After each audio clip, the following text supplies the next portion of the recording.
Hello everyone, I'm Enderek, as you probably already know. Today we are finally showcasing some of our latest work on our project, Portal Singularity Collapse.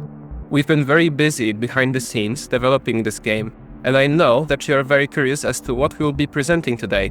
Let's get right into it. Today, we are bringing something very huge onto the table.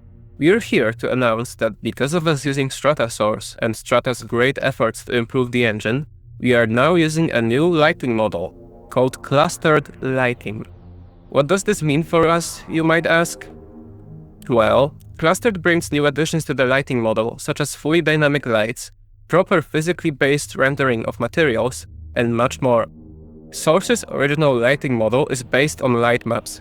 These can be treated as textures that store the lighting information and are applied to the geometry in-game. They are mainly static and are computed by us, the mappers, using Valve's Radiosity Simulator, also known as VRAD. Now, the support of light maps has not been deprecated, but Strata has built a new system on top of the existing one.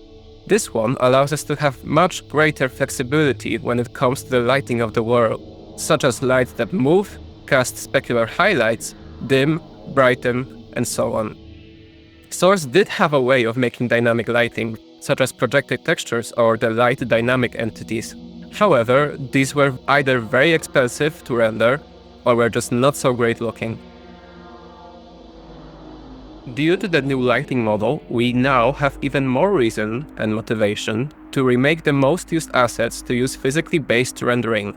This means that the fidelity of the game will increase by a lot. We are still trying to retain that Source-like look and feel from the original game, however. We are treating this process as something we're doing in parallel to our main tasks. Dynamic Priority is a new system proposed and implemented by our team, and an effort to allow players with weaker hardware to enjoy the game the same way others do. As previously mentioned, Source originally used only the light map model, which is extremely cheap to render. Clustered is, unfortunately, not as cheap and requires more processing power from the GPU of the player. That said, I asked myself, why not use both to our advantage? And hence, the Dynamic Priority system was born. Without going into technical details, it's a system that allows the level designers to set priorities for each dynamic light, basically asking, how important is it for this light to be dynamic? There are multiple factors that come into play when deciding which light is more important than the other, and it all depends on the specific use cases.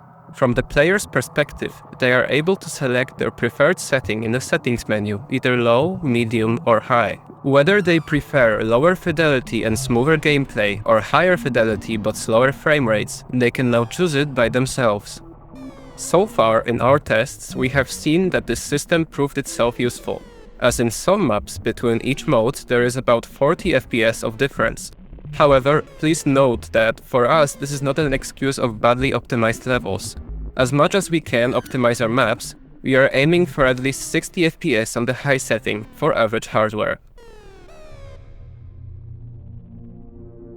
As the video approaches the end, we have one last thing to show you. We have re-recorded our gameplay showcase video from a year ago in the new clustered lighting model.